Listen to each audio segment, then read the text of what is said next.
ময়না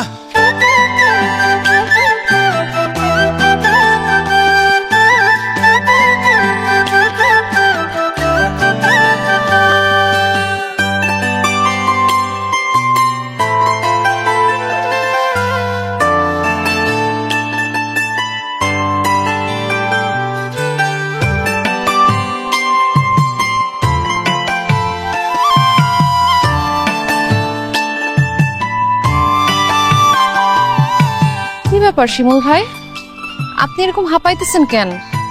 দৌড়ে আসলেন নাকি? তোমার কলম রাস্তা দিয়ে আসার সময় তোমার কলমটা পড়ে গেছিল। কলম ছাড়া পরীক্ষা দিবা কিভাবে? তোমার কলমটা দেওয়ার জন্য দৌড়ে আসলাম। এইটা ছাড়াও আমার কাছে 3টা কলম আছে।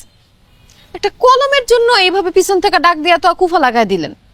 আল্লাহ জানে আমার পরীক্ষাটা কেমন হয়। মাফ করে দিও ময়না, আমি জানতাম না তোমার আরো 3টা কলম আছে।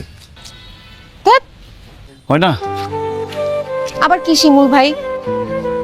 শুধু কলম দেওয়ার জন্য আসি নাই, আরেকটা কথা ছিল। কি বলবেন বলেন।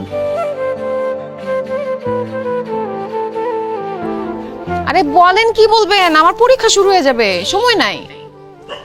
না মানে তোমার পরীক্ষার জন্য শুভকামনা, অনেক অনেক শুভকামনা রইল।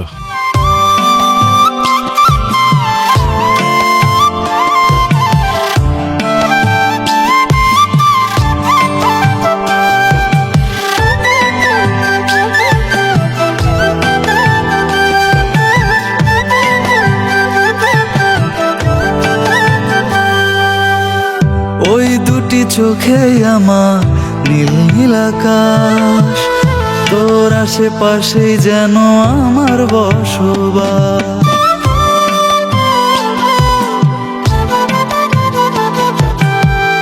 ওই দুটি চোখে আমার নীল নীল আকাশ, তোর আশেপাশে যেন আমার বসবাস। তোকে দেখে জুড়ায় আমার এই দুটি আখি, এই দুটি আখি মায়ারও পাখি, আদরে আদরে রাখি। তোর মায়াতেই ভাসি ডুবি, তোর আশায় বাঁচি।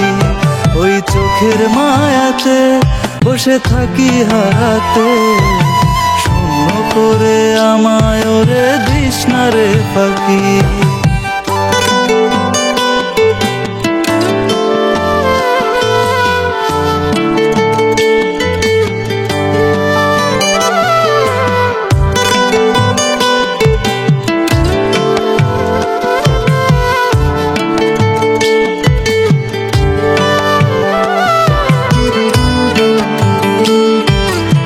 পরীক্ষা কেমন হয়েছে ময়না?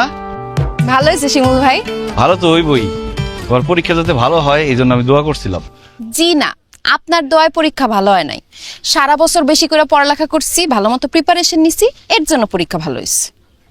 আচ্ছা শিমুল ভাই, আপনারা সব সময় দেখি যে রাস্তাঘাটে দাঁড়ায় থাকেন, আবার স্কুল কলেজের সামনে দাঁড়ায় থাকেন। আপনি কি কাজ কাম কিছু করেন না? না, কাজ কাম কিছু করি না। আর কাজ কাম করে খাওয়া মুখারে, ঘরে তো আর বউ নাই, তাই চিন্তা করছি মনের মতো একজনকে বিয়ে কইরা ঘরে তুইলা তারপরে কাজ কাম করুন। এই যে একটা ভুল ধারণা, কাজ কাম না করলে ভালো কোনো মেয়ে আপনারা বিয়ে করব? বেকার ছেলেরে কোনো ভালো মেয়ে বিয়ে করতে চায় না। দোস্ত, তুই কোনো বেকার ছেলেরে বিয়ে করবি? জীবনেও না, তুই করবি? প্রশ্নই আসে না। দেখছেন, ভালো বউ পাইবেন না, কিন্তু একটা কাজ কাম করেন।